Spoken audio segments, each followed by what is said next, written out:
नमस्कार। आज हम पढ़ेंगे नए ढंग से पहचाना है जाने पहचाने तालाब को। यहाँ पर एक मानचित्र दिया गया है जो विभिन्न जल स्रोतों और भौगोलिक चिन्हों को दर्शाया है। इसमें विभिन्न प्रकार के जल स्रोतों को विभिन्न चिन्हों के माध्यम से दर्शाया गया है। पहला है डाबर। डाबर का मतलब एक छोटा सा कोई जल भराव स्थान। तालाब, पक्का तालाब,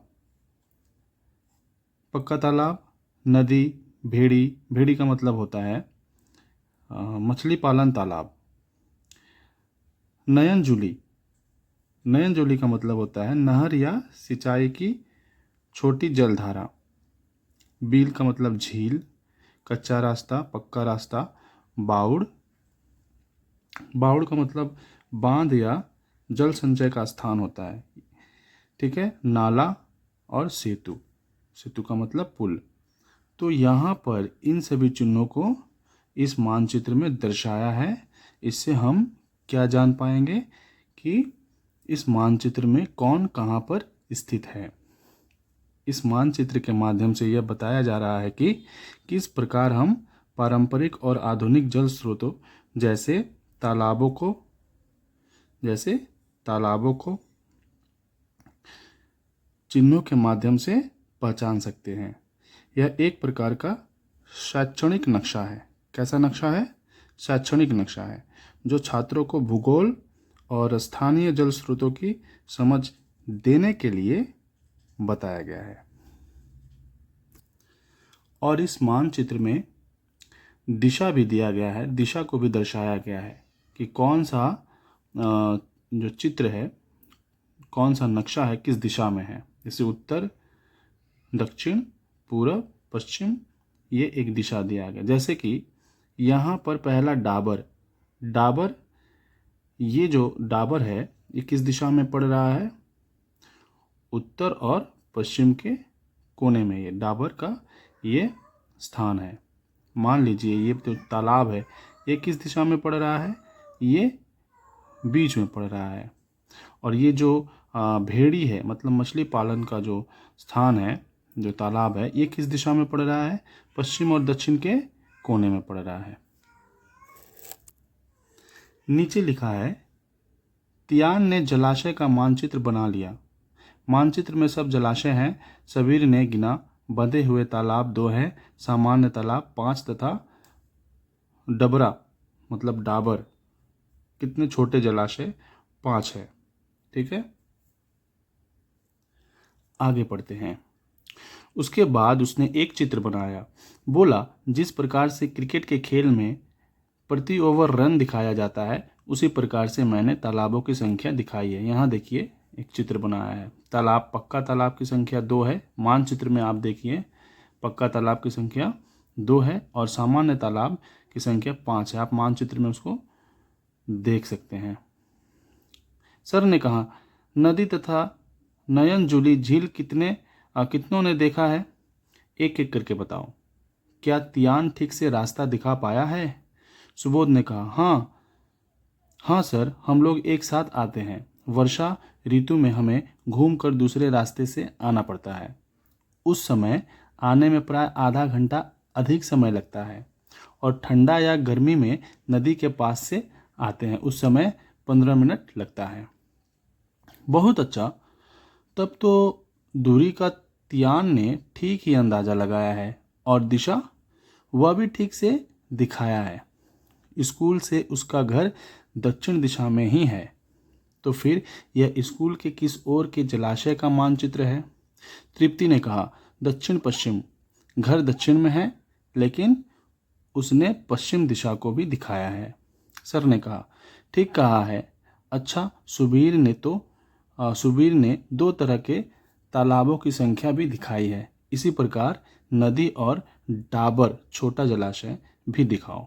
मतलब यहाँ पे देखो नदी और डाबर कितने कितने हैं यहाँ दिखाना था। तो मैंने नदी, कितने नदी है आप मानचित्र में देखकर बता सकते हैं। यहाँ नदी कितने हैं? 1 नदी है। कितना नदी है? 1 नदी। और डाबर कितने हैं? मानचित्र में देखिए डाबर की संख्या कितनी है? 5 है। तो मैंने ये ग्राफ इस तरह से यहाँ बनाया है।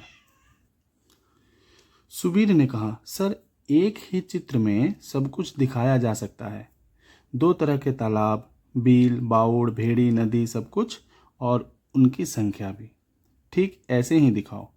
नदी और डाबर जलाशय कितने कितने हैं वह ऊपर में दाहिनी तरफ के मानचित्र में दिखाओ। दिखा दिया है ऊपर में। सब कुछ कितने कितने हैं वह नीचे दिखाओ। नीचे भी एक मानचित्र है, इसको आप देखिए। यहाँ पर मैंने एक ग्राफ बनाकर कौन कितने हैं उसको दिखाया है। आप मानचित्र से इसको मिला सकते हैं और अगर गलत हो तो उसको सही भी कर सकते हैं। जैसे मछली पालन तालाब कितने हैं मानचित्र में, 1 दिखाया गया है ना। भेड़ी देखिएगा 1 दिखाया गया है। बील भी 1 दिखाया गया है। डाबर 5 दिखाया गया है। नदी 1 ही दिखाया है। पक्का तालाब की संख्या 2 दिखाया गया है। सामान्य पोखर 5 दिखाया गया है। बाउड़ की संख्या कितनी है, 1 है। और नयनजुली मतलब झील भी 1 ही है। तो इस तरह से मैंने ये ग्राफ बनाया था। आप भी ऐसे कलरफुल ग्राफ बना सकते हैं। मैंने जस्ट पेंसिल से बनाया है, आप इसको कलरफुल भी बना सकते हैं। आगे बढ़ते हैं। नया जलाशय। सबीना का घर स्कूल की उत्तर पूर्व दिशा में है। इस तरफ बील, तलैया जैसे जलाशय भी नहीं है। सबीना का घर थोड़े शहर की ओर है, इसलिए नदी भी उत्तर से दक्षिण की ओर गई है। सिर्फ कुछ घर और 5 तालाब है जिसमें 2 घाट बंधे हुए हैं। सबीना रास्ते के किनारे के पानी के नल को देखने लगी। 8 स्थान पर नल है जिसमें से 3 टूटे हुए हैं। उसमें से पानी बहता रहता है। उस नल में कोई पानी लेने नहीं आता। अगले दिन सभी अपने बनाए हुए मानचित्र को लेकर आए।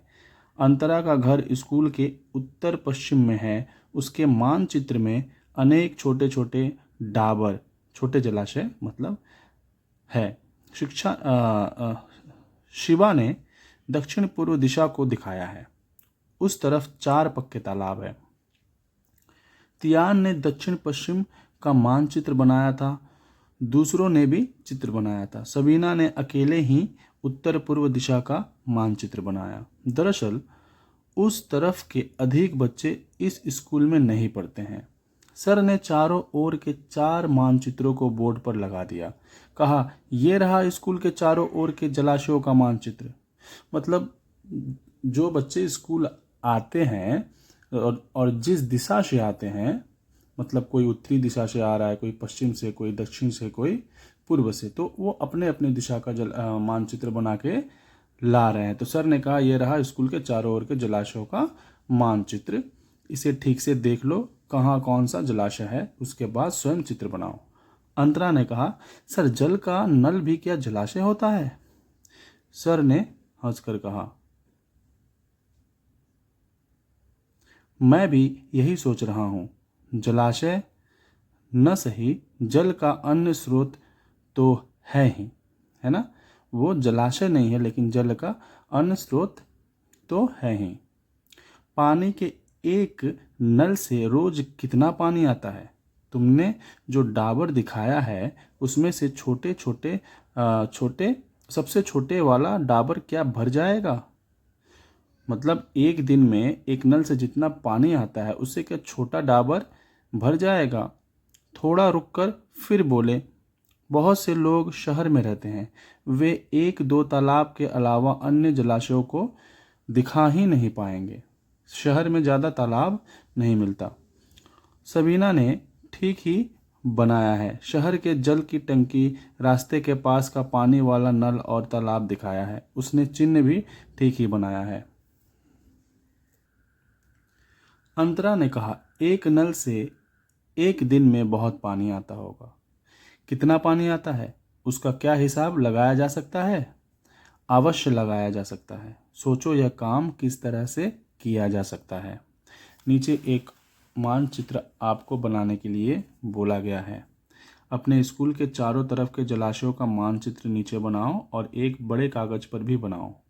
मतलब आपका स्कूल जहाँ है, मतलब बीच में आपका स्कूल रहेगा और स्कूल के चारों तरफ जितने जलाशय हैं उनका मानचित्र बनाना है। कहीं तालाब है, कहीं झील है, कहीं छोटा सा जलाशय है और किधर कहीं नदी है जिस दिशा में, तो जो जलाशय जिस दिशा में है उसको मानचित्र में बनाने के लिए कहा गया है। तो आप अपने स्कूल के चारों तरफ जो जो जलाशय हैं उसका मानचित्र बनाइए और उसको एक बड़े कागज में भी सुंदर से बनाइए। ये आपका कार्य है और इसको आपको करना पड़ेगा। ठीक है, मिलते हैं अगले वीडियो में एक नए चैप्टर्स के साथ। तब तक के लिए धन्यवाद।